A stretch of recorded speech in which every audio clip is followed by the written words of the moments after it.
What's up, deckheads? Biding your time until the January choice bundle drops? Not to worry, Humble currently has the Speedrunning with GDQ Bundle available until January 17. I'm going to review all of the games in the bundle and tell you whether it's worth your cash or is just plain trash. For those of you new to the channel, all the gameplay footage you see is recorded while I play with my deck. I have this for you. That's right, I review all the games on Valve's Steam Deck, the astounding arsenal for all-round amazing adventures accessible anywhere. Is there a game in this bundle that stands out? Or perhaps one that you'll never let anywhere near your deck? Let me know in the comments. Okay, without further ado, let's get started. Have a Nice Death invites players into a darkly comedic underworld where you take on the role of Death, overworked and fed up with managing rogue employees in the afterlife. The game's fantastic setting, rich with personality, and quirky characters set the tone for a charming roguelike adventure. Its hand-drawn art and humorous writing create a world that's equal parts grim and delightful. At its core, Have a Nice Death thrives on tight, responsive combat. The charge meter mechanic, allowing you to unleash a devastating attack tailored to the selected ability, adds an exciting layer of strategy. Combined with diverging weapon upgrade trees, these mechanics feel fresh and reward experimentation with different builds. While the game doesn't reinvent the genre, it repurposes familiar elements of roguelikes with expert execution, delivering a polished and engaging experience. On the Steam Deck, the game performs flawlessly, locked at 60 frames per second with smooth and precise controls that make every combo, dodge, and attack feel fluid. It's a joy to play on the go with a battery life of about 3 hours per charge. Perfect for extended play sessions or quick dives into its procedurally generated levels. The game takes about 17.5 hours for the average player to beat, making it a well-rounded offering for roguelike fans. If you're looking for a beautifully crafted roguelike with stylish combat, an imaginative world, and plenty of humor, Have a Nice Death is a must-play that fits the Steam Deck like a glove. Ori and the Blind Forest is a breathtaking Metroidvania that feels right at home on the Steam Deck. This critically acclaimed adventure weaves together stunning visuals, a deeply engaging story, and masterfully slick controls to create an unforgettable experience. Its world is as gorgeous as it is treacherous, filled with intricate puzzles, challenging enemies, and secrets waiting to be uncovered. One of the game's standout features is its unique checkpoint system. Players must strategically spend energy to create their own save points, balancing the need to save progress with the risk of depleting resources. This mechanic adds a layer of tension and strategy, forcing you to weigh the consequences of forging ahead or retracing your steps after failure.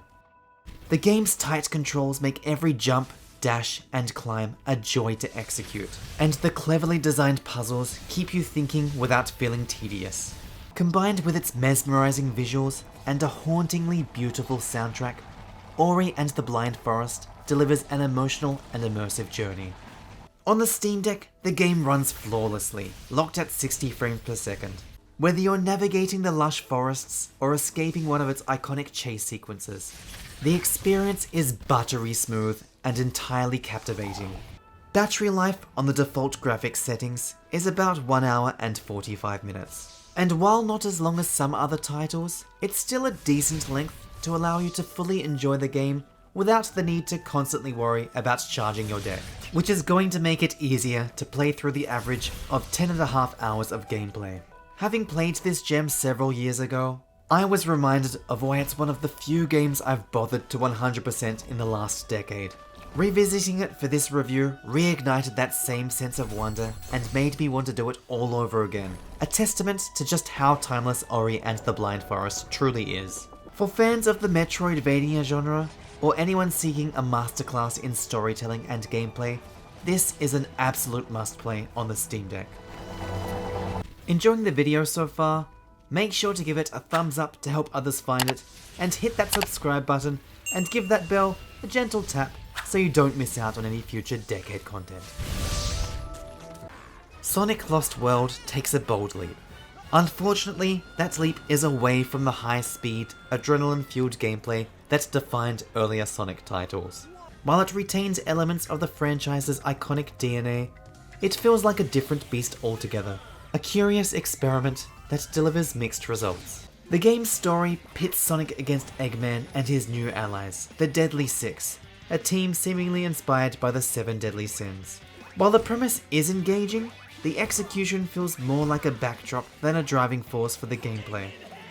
On the Steam Deck, Sonic Lost World runs smoothly at a locked 60 frames per second, with the battery clocking in at about 3 hours and 15 minutes of playtime. The performance is rock solid, but it's the gameplay mechanics that may leave fans divided. The level design alternates between 2D and 3D stages. The 3D sections feel heavily inspired by Super Mario Galaxy, featuring spherical worlds and gravity-defying traversal. With about 10 hours of gameplay for the average user, each of the unique level designs are visually creative, but lack the momentum and fluidity that the Sonic games are best known for.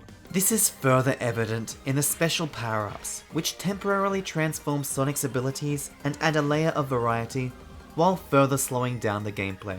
Speaking of pacing, this is where Sonic Lost World stumbles most. The need to hold the right trigger to run and the left trigger to spin dash is unintuitive and breaks the natural flow of movement. Combined with numerous gameplay elements that feel like obstacles to speed, the result is a sluggish experience. This slower pace is characteristic of many 3D Sonic games from the early 2000s onward, but it stands in stark contrast to the exhilarating momentum fans crave. While Sonic Lost World brings some fresh ideas to the table, it struggles to reconcile its experimental mechanics with the core essence of the series. For die-hard Sonic fans, it's an interesting detour. For others, it's a reminder of why the series has had such a rollercoaster reputation in 3D. Shenmue 1 and 2 is a nostalgic trip back to a pivotal time in gaming history, offering 2 iconic titles in one package. With a combined playtime of over 42 hours, these games provide a hefty dose of content, but their age and pacing might not suit everyone. On the Steam Deck, the games perform decently, capped and locked at 30 frames per second, with a battery life of around 4 hours. Before diving in, you'll need to invoke the virtual mouse to choose which game to play, but once selected, the official Steam Deck layout ensures a smooth, controller-based experience throughout. The blocky graphics and clunky controls are a reminder of how far games have come since the original Shenmue made waves on the Sega Dreamcast. The voice acting is by far the worst I have ever heard. Black suits? No. The games are very outdated, in more ways than one. Your father? Please try to think. Right, man, I'll try. The gameplay has a lot of slow burn investigation. Much of your time is spent talking to NPCs, gathering clues, and wandering the streets in search of the next lead. The game is supposed to have fight sequences, as indicated by the moves list in the menu, which coincidentally crash the game when you select one. However, despite well over an hour into the first game, there was zero action to experience. A quick check of a walkthrough revealed that it was probably about 3 hours into the game before the first encounter, followed by a lot more of the slow burn investigation gameplay. This pacing can make the experience feel more like a cinematic detective story than a traditional action-adventure game. The sheer volume of content and the opportunity to transition into Shenmue 2, which, mind you, only lets you start a new game after completing the first entry, is a bonus for fans of the series. However, unless you're truly invested in Ryo Hazuki's quest for vengeance or are eager to experience a piece of gaming history, the slow, methodical pace and dated gameplay might not hold your attention for long. For those who can embrace its quirks, Shenmue 1 and 2 remains a fascinating time capsule. But for most players, the games may feel too much like relics of a bygone era to truly enjoy, and these games are probably best left undisturbed. I'm looking for someone who knows about Chinese people. Do you know anyone? BPM Bullets Per Minute is a fast-paced blend of rhythm gaming, boomer shooter, and roguelite mechanics. Every action, from firing to reloading, needs to align with the beat of a pulsing rock soundtrack, rewarding players with a score multiplier for perfect timing. The concept is bold and unique, setting it apart from both rhythm games and shooters. The rhythm element is the star of BPM, forcing players to reload, fire, and dash to the beat, creating a flow that feels satisfying when mastered. Reloading requires the same input across multiple beats, adding a layer of challenge and tension during battles.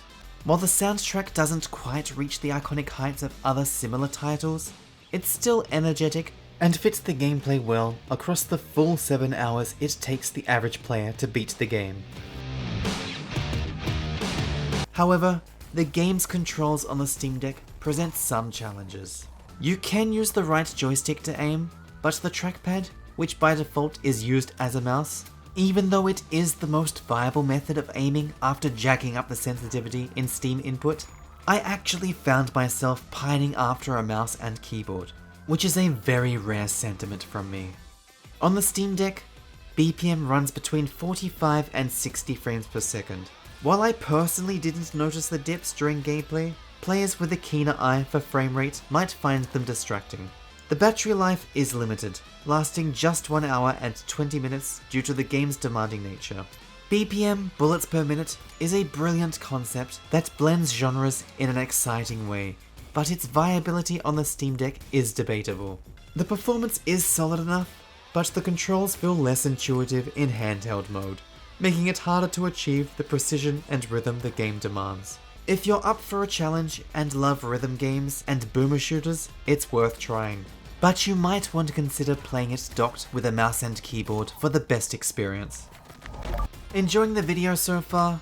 Make sure to give it a thumbs up to help others find it, and hit that subscribe button and give that bell a bit of a tickle so you don't miss out on any future Deckhead content. New Super Lucky's Tale is a delightful modern 3D platformer that delivers charm, wit, and polished gameplay. With an average playtime of about 9 hours, it's the perfect pick for fans of classic platformers looking for a light-hearted adventure. The game runs smoothly on the Steam Deck, locked at 60 frames per second with a battery life of around 2.5 hours, making it a reliable on-the-go gaming experience. As a remake of Super Lucky's Tale, which is also included in this package, this version refines the formula with smoother mechanics, fresh content, and improved level design. The gameplay alternates between vibrant 3D worlds and creatively crafted 2D segments, offering a variety that keeps the experience feeling fresh.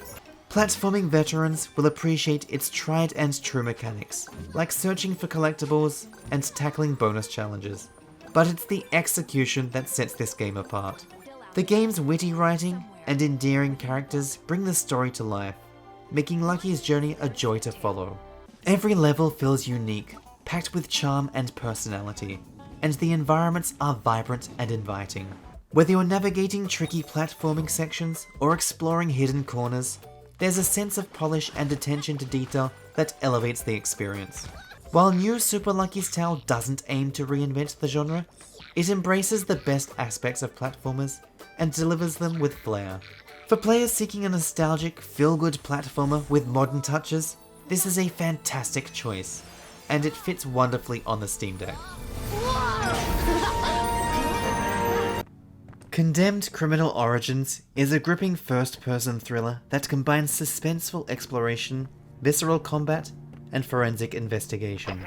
Originally released in 2005, the game still manages to deliver a tense and engaging experience, though its age is evident in some of the visuals. The gameplay revolves around methodical exploration, tense combat encounters with unpredictable drug addicts, and the use of forensic tools to uncover clues at crime scenes.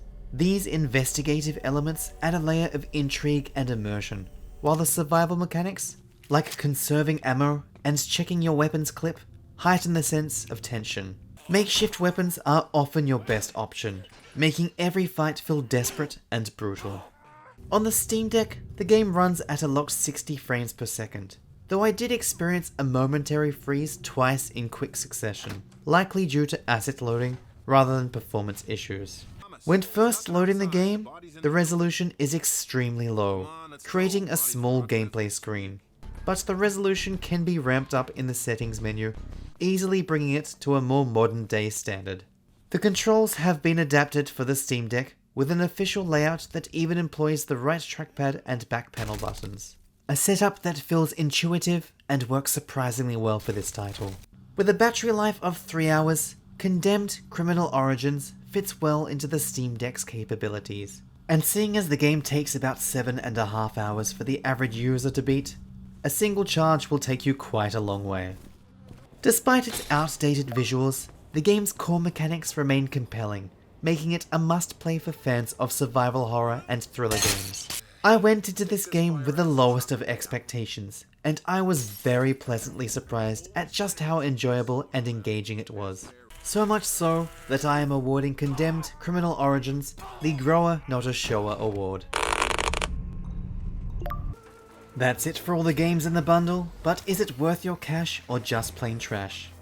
With a large variety of games, mostly of high caliber, and packed with a lot of content, this is a great bundle. Certainly one of the better ones beyond the monthly choice. If you haven't done so already, make sure to give the video a thumbs up to help others find it, and hit that subscribe button, and ring that notification bell so you don't miss out on any future Deckhead content. See you next time, Deckheads. I'm looking for someone who knows about Chinese people. Do you know anyone? Why don't you try the Chinese restaurant near the drugstore? You mean the Bajiji? Yes? I'm sure their employees are all Chinese. Thank you very much.